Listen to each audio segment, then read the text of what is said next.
Bus ಸಂಚಾರ ಇದೆ ಅಂತ ನಂಬಿಕೊಂಡು ಬೆಂಗಳೂರಿನ ಮೆಜೆಸ್ಟಿಕ್ಗೆ ಬಂದಿದ್ದ ಪ್ರಯಾಣಿಕರಿಗೆ ಇವತ್ತು ಶಾಕ್ ಆದಿತ್ತು. ಯಾಕಂದ್ರೆ ಪ್ರಯಾಣಿಕರಿದ್ರೂ ಕೂಡ ಬಸ್ಗಳೇ ಇರಲಿಲ್ಲ. ಇದರಿಂದ ಪ್ರಯಾಣಿಕರು ಬಿಎಂಟಿಸಿ ಸಿಬ್ಬಂದಿ ಜೊತೆ ವಾಗ್ವಾದಕ್ಕೆ ಇಳಿದರು.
ನಾವು 5 ಗಂಟೆಗೆ ಬಂದಿದೀವಿ ಡ್ಯೂಟಿಗೆ ಅಲ್ವಾ.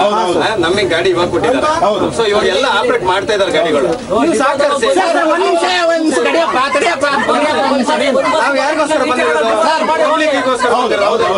ಮತ್ತೆ ಯಾಕೆ ತೊಂದರೆ ಕೊಡ್ತಾ ಇದ್ರು? ಬರ್ತಾ ಇದಾವೆ ಗಾಡಿಗಳು.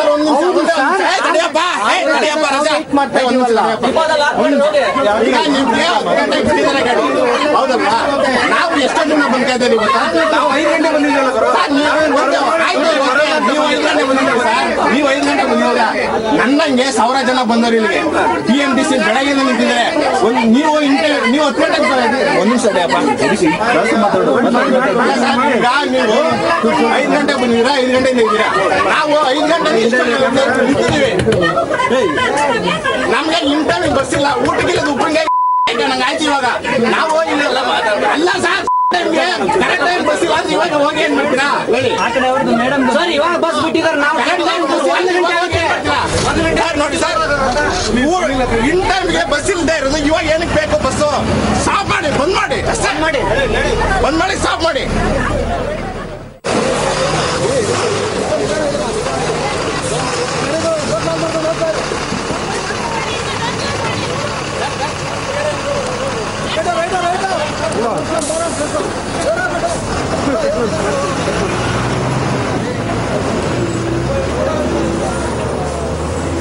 ಏನು ಕೊಡ್ಬೇಕಾಗಿ ಸರ್ ನೀವು?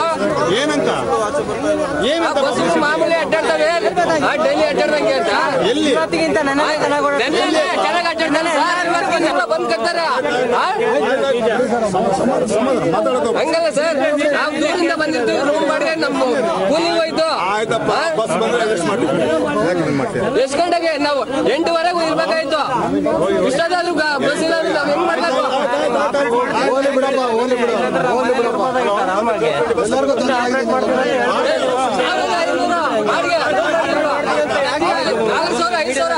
ಮಾಡ್ತಾರೆ.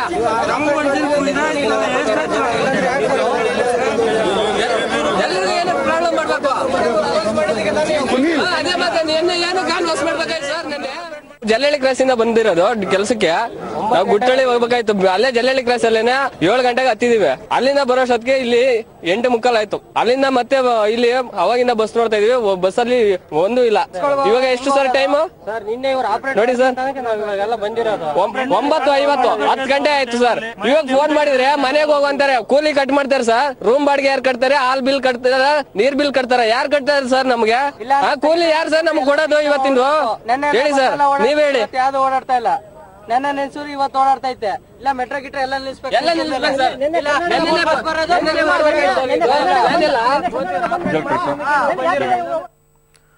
ಒಂದು ಬ್ರೇಕಿಂಗ್ ನ್ಯೂಸ್ ಇದೆ, ಏನು ಅಂತ ನೋಡೋಣ ಬನ್ನಿ.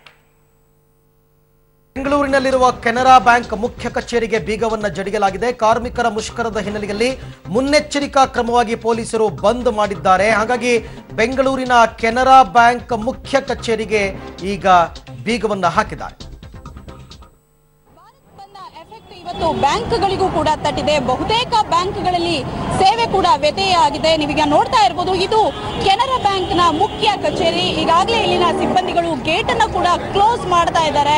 ಕಂಪ್ಲೀಟ್ ಆಗಿ ಇವತ್ತು ಯಾವುದೇ ಸಿಬ್ಬಂದಿಗಳು ಕೂಡ ಹಾಜರಾಗಿಲ್ಲ. ಬಹುತೇಕ ಸಿಬ್ಬಂದಿಗಳಿಗೆ ಬಸ್ ಸೇವೆಯಲ್ಲಿ ವ್ಯತ್ಯಯ ಆಗಿರೋದ್ರಿಂದ, ಜೊತೆಗೆ ಕೆನರಾ ಬ್ಯಾಂಕ್ ರಾಷ್ಟ್ರೀಕೃತ ಬ್ಯಾಂಕ್ ನಲ್ಲಿ ಸಾಕಷ್ಟು ಯೂನಿಯನ್ಗಳು ಅವರು ಇರೋದ್ರಿಂದ ಯೂನಿಯನ್ ಸಂಘಟನಾಕಾರರು ಇವತ್ತು ಪ್ರತಿಭಟನೆಯಲ್ಲಿ ಭಾಗಿಯಾಗಿದ್ದಾರೆ. ಜೊತೆಗೆ ವಿಲೀನೀಕರಣಕ್ಕೆ ಖಾಸಗಿ ಬ್ಯಾಂಕ್ಗಳ ಜೊತೆಗೆ ವಿಲೀನೀಕರಣ ಮಾಡ್ತಾ ಇದ್ದಾರೆ ಅನ್ನುವಂಥದ್ದನ್ನ ವಿರೋಧಿಸಿ ಬ್ಯಾಂಕ್ ಯೂನಿಯನ್ಗಳು ಕೂಡ ಈ ಒಂದು ಪ್ರತಿಭಟನೆಯಲ್ಲಿ ಬಂದ್ ನಲ್ಲಿ ಪಾಲ್ಗೊಂಡಿರೋದ್ರಿಂದ ಕೆನರಾ ಬ್ಯಾಂಕ್ ನಲ್ಲಿ ಸಂಪೂರ್ಣವಾಗಿ ವ್ಯತ್ಯಯ ಆಗಿದೆ. ಸೇವೆಯಲ್ಲಿ ಸಾಕಷ್ಟು ಜನ ಬರೋರಿರ್ತಾರೆ ಬ್ಯಾಂಕ್ ಸೇವೆಗಳಿಗಾಗಿ. ಆದ್ರೆ ನಿನ್ನೆ ಹಾಗೂ ಇವತ್ತು ಸಂಪೂರ್ಣವಾಗಿ ಬ್ಯಾಂಕ್ನ ಸೇವೆಯಲ್ಲಿ ವ್ಯತ್ಯಯ ಆಗಿದೆ. ನೀವಿಲ್ಲಿ ನೋಡ್ತಾ ಇರಬಹುದು, ಗೇಟ್ನ ಬೀಗ ಕೂಡ ಕ್ಲೋಸ್ ಮಾಡಿರುವಂಥದ್ದು. ಸಂಪೂರ್ಣವಾಗಿ ಯಾವುದೇ ರೀತಿ ಜನರಿಗೂ ಕೂಡ ಇವತ್ತು ಪ್ರವೇಶ ಇಲ್ಲ. ಇನ್ನು ಹೆಡ್ ಆಫೀಸ್ ಇದು ಕೆನರಾ ಬ್ಯಾಂಕ್ ಟೌನ್ ಹಾಲ್ನ ಮುಂಭಾಗ ಇರುವಂತಹ ಕೆನರಾ ಬ್ಯಾಂಕ್ ಇದು. ಸೊ ಇವತ್ತು ಸಿಬ್ಬಂದಿಗಳು ಕೂಡ ಯಾರು ಹಾಜರಾಗಿಲ್ಲ. ಅದರಿಂದಲೇ ಇವತ್ತು ಸಂಪೂರ್ಣವಾಗಿ ಬ್ಯಾಂಕ್ ಸೇವೆಯನ್ನ ಕಂಪ್ಲೀಟ್ ಆಗಿ ಸ್ಥಗಿತಗೊಳಿಸಲಾಗಿದೆ. ಇದರಿಂದ ಬ್ಯಾಂಕ್ ಅನ್ನ ಅವಲಂಬಿಸಿ ಬರ್ತಾ ಇರುವಂತಹ ಜನರಿಗೆ ಸಾಕಷ್ಟು ತೊಂದರೆ ಆಗುತ್ತೆ. ಇನ್ನುಳಿದಂತೆ ಖಾಸಗಿ ಬ್ಯಾಂಕ್ಗಳು ಮಾತ್ರ ಇವತ್ತು ಒಂದಿಷ್ಟು ಕಾರ್ಯನಿರ್ವಹಿಸಿದ್ರೂ ಕೂಡ ಅದರ ಸೇವೆಯಲ್ಲೂ ಕೂಡ ಕೊರತೆಯಾಗಿರುತ್ತೆ. ಅಂದ್ರೆ ಬ್ಯಾಂಕ್ಗಳನ್ನ ಕ್ಲೋಸ್ ಮಾಡಲ್ಲ, ಬದಲಾಗಿ ಸಿಬ್ಬಂದಿಗಳು ಕಾರ್ಯನಿರ್ವಹಿಸದೇ ಇರೋದ್ರಿಂದ ಜನರಿಗೆ ಯಾವುದೇ ಬ್ಯಾಂಕ್ಗಳಲ್ಲಿ ಸೇವೆ ಸಿಗ್ತಾ ಇರಲಿಲ್ಲ. ಸೊ SBI ಬ್ಯಾಂಕ್ ಅನ್ನ ಹೊರತುಪಡಿಸಿ ಉಳಿದೆಲ್ಲ ಬ್ಯಾಂಕುಗಳಲ್ಲೂ ಕೂಡ ಇವತ್ತು ಜನರಿಗೆ ಬ್ಯಾಂಕ್ ಸೇವೆ ಅಲಭ್ಯ ಆಗಿದೆ. ಕ್ಯಾಮ್ರಾ ಪರ್ಸನ್ ರವಿ ಜೊತೆ Pavithra Kadtala, public TV, Bengaluru. Okay, ಇನ್ನು ಮುಷ್ಕರದ 2ನೇ ದಿನ ಉಡುಪಿಯಲ್ಲಿ ಪರಿಸ್ಥಿತಿ ಹೇಗಿದೆ ಅನ್ನೋದ್ರ ಬಗ್ಗೆ ನನ್ನ ಕೊಲೀಗ್ ದೀಪಕ್ ಜೈನ್ ಒಂದು ವಾಕ್ಥ್ರೂ ಮಾಡಿದ್ದಾರೆ, ನೋಡೋಣ ಬನ್ನಿ. ಕಾರ್ಮಿಕ ಸಂಘಟನೆಗಳು ದೇಶವ್ಯಾಪಿ 2 ದಿವಸ ಬಂದ್ಗೆ ಕರೆ ಕೊಟ್ಟಿದೆ.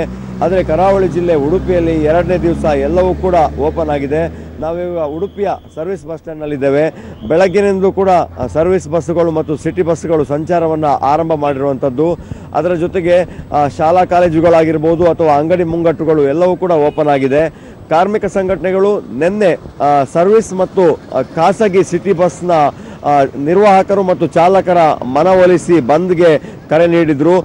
ಹಾಗಾಗಿ ಬಂದ್ ಯಶಸ್ವಿಯಾಗಿತ್ತು ಅಂತಲೇ ಹೇಳ್ಬೋದು. ಯಾಕಂದರೆ ಕರಾವಳಿ ಜಿಲ್ಲೆ ಉಡುಪಿಯಲ್ಲಿ ಖಾಸಗಿ ಬಸ್ಸನ್ನೇ ನೆಚ್ಚಿಕೊಂಡಿರುವವರು ಜಾಸ್ತಿ. ಅದರ ಜೊತೆ ಇವತ್ತು ಬೆಳಗ್ಗೆ ಆಟೋ ಸಂಚಾರ ಆಗಿರ್ಬೋದು, ಟ್ಯಾಕ್ಸಿಗಳ ಸಂಚಾರ ಆರಂಭವಾಗಿದೆ. ಅಂಗಡಿ ಮುಂಗಟ್ಟುಗಳು, ಅದರ ಜೊತೆಗೆ ಹೋಟೆಲ್ಗಳು ಕೂಡ ಓಪನ್ ಆಗಿರುವಂಥದ್ದು. ನಿನ್ನೆ ಕೂಡ ಪೆಟ್ರೋಲ್ ಪಂಪ್ ಓಪನ್ ಆಗಿತ್ತು. ಇವತ್ತು ಕೂಡ ಸೇವೆಯನ್ನು ಕೊಡ್ತಾ ಇದೆ ಪೆಟ್ರೋಲ್ ಪಂಪ್. ಇದರ ಜೊತೆಗೆ ದೇಶವ್ಯಾಪಿ 2 ದಿವಸ ಬಂದ್ಗೆ ಕರೆ ಕೊಟ್ಟಿರೋದ್ರಿಂದ ಹೆಚ್ಚುವರಿ ಪೊಲೀಸ್ ಬಂದೋಬಸ್ತನ್ನು ಕೂಡ ಮಾಡಿಕೊಳ್ಳಲಾಗಿದೆ. KSRP ತುಕಡಿಯನ್ನು ಸರ್ವಿಸ್ ಬಸ್ ಸ್ಟ್ಯಾಂಡ್ನಲ್ಲೇ ಇರಿಸಲಾಗಿದ್ದು, ನಿನ್ನೆ ಒಂದು ಮಾತಿನ ಚಕಮಕಿ ನಡೆದಿತ್ತು. ಈ ಸಂದರ್ಭದಲ್ಲೂ ಕೂಡ KSRP ಪೊಲೀಸರನ್ನು ಸ್ಥಳಕ್ಕೆ ರವಾನೆ ಮಾಡಲಾಗಿತ್ತು. ಆ ನಂತರ ಪೊಲೀಸರು ಆ ಗುಂಪನ್ನು ಚದುರಿಸಿದ್ರು. ಅದರ ಜೊತೆಗೆ ಇವತ್ತು ವಿಪರ್ಯಾಸ ಅಂದರೆ ಬಂದ್ಗೆ ಕರೆ ಕೊಟ್ಟಂತಹ ಯಾವುದೇ ಕಾರ್ಮಿಕ ಸಂಘಟನೆಯ ಸದಸ್ಯರಾಗಿರ್ಬೋದು ಅಥವಾ ನಾಯಕರಾಗಿರ್ಬೋದು ಯಾರೂ ಕೂಡ ಕಾಣಿಸ್ತಾ ಇಲ್ಲ. ಹಾಗಾಗಿ ಬಂದ್ ಮಾಡಿ ಅಂತೇಳಿ ಒತ್ತಾಯ ಮಾಡುವವರು ಕೂಡ ಉಡುಪಿಯಲ್ಲಿ ಕಾಣಿಸ್ತಾ ಇಲ್ಲ. ಸದ್ಯಕ್ಕೆ CPM ಮುಖಂಡರು ಹೇಳಿರೋ ಪ್ರಕಾರ ಇವತ್ತು 10 ಗಂಟೆ ಸುಮಾರಿಗೆ ಅಲ್ಲಲ್ಲಿ ಸಣ್ಣ ಪುಟ್ಟ ಪ್ರತಿಭಟನೆಗಳನ್ನು ಮಾತ್ರ ಮಾಡ್ತಾರೆ ಹೊರತು ಬಂದ್ ಮಾಡಬೇಕು ಅಂತೇಳಿ ಒತ್ತಾಯ ಕೂಡ ಮಾಡಿಲ್ಲ ಅನ್ನೋ ಮಾಹಿತಿಯನ್ನು ಕೊಟ್ಟಿದ್ದಾರೆ. ಹಾಗಾಗಿ ಇವತ್ತು ಎಂದಿನಂತೆ ಉಡುಪಿ ಎಲ್ಲ ಕಾರ್ಯಚಟುವಟಿಕೆಗಳಲ್ಲಿ ತೊಡಗಿಕೊಂಡಿದೆ. ಹಾಗಾಗಿ ಯಾವುದೇ ಬಂಧನ ವಾತಾವರಣ ಇಲ್ಲ. ಕ್ಯಾಮರಾ ಪರ್ಸನ್ ಚೇತನ್ ಜೊತೆ Deepak Jain, public TV, Udupi. Okay, ಕರಾವಳಿ ಜಿಲ್ಲೆಗಳಾದಂತಹ ದಕ್ಷಿಣ ಕನ್ನಡ, ಉಡುಪಿ, ಉತ್ತರ ಕನ್ನಡದಲ್ಲಿ ನಿನ್ನೆನೂ ಕೂಡ ಬಂದ್ಗೆ ಅಥವಾ ಅಂದರೆ ಮುಷ್ಕರಕ್ಕೆ ಅಷ್ಟೊಂದು ದೊಡ್ಡ ಮಟ್ಟದ ರೆಸ್ಪಾನ್ಸ್ ಏನು ಸಿಕ್ಕಿರಲಿಲ್ಲ. ಆರಂಭದಿಂದಲೂ ಕೂಡ ನಾವು ನಿಮಗೆ ಮಾಹಿತಿಯನ್ನು ಕೊಡ್ತಾ ಇದ್ವಿ. ಏಕೆಂದರೆ ಉತ್ತರ ಕರ್ನಾಟಕ, ಉತ್ತರ ಕನ್ನಡ, ದಕ್ಷಿಣ ಕನ್ನಡ ಮತ್ತು ಉಡುಪಿಯಲ್ಲಿ ಈ ಪ್ರೈವೇಟ್ ಖಾಸಗಿ ಬಸ್ಗಳ ಓಡಾಟ ಜಾಸ್ತಿ. ಅವುಗಳು ನಿಂತಲ್ಲಿ ಮಾತ್ರ ಬಂದ್ಗೆ ಸ್ವಲ್ಪ ಮಟ್ಟಿಗಿನ ಬೆಂಬಲ ಸಿಕ್ಕಿದೆ ಅಂತ ಅಂದ್ಕೊಳ್ಬಹುದು. ಆದರೆ ನಿನ್ನೆಯೂ ಕೂಡ ಈ ಖಾಸಗಿ ಬಸ್ಗಳ ಓಡಾಟ ಈ ಜಿಲ್ಲೆಗಳಲ್ಲಿ ಎಂದಿನಂತಿತ್ತು. ಇನ್ನು ಆಟೋ, ಕೆಲವೊಂದು ಕ್ಯಾಬ್ಗಳು, ಈ ಟ್ಯಾಕ್ಸಿ ಸೇವೆ ಇವುಗಳು ಕೂಡ ಇತ್ತು. ಹಾಗಾಗಿ ಇಲ್ಲಿ ನಿನ್ನೆನೂ ಕೂಡ ಅಂತ ಏನು ದೊಡ್ಡ ಮಟ್ಟದ ಸ್ಪಂದನೆ ಸಿಕ್ಕಿರಲಿಲ್ಲ, ಜನಸ್ಪಂದನೆ. ಇವತ್ತು ಅದಕ್ಕಿಂತ ಕಡಿಮೆ ಅಂತ ರಿಪೋರ್ಟರ್ ನಮ್ಮ ಕೊಲೀಗ ಹೇಳ್ತಾ ಇದ್ದಾರೆ. ಹಾಗಾಗಿ ಕರಾವಳಿ ಜಿಲ್ಲೆಗಳಲ್ಲಿ ಮುಷ್ಕರಕ್ಕೆ ಅಷ್ಟು ದೊಡ್ಡ ಮಟ್ಟದ ಬೆಂಬಲ ಸಿಕ್ಕಿಲ್ಲ.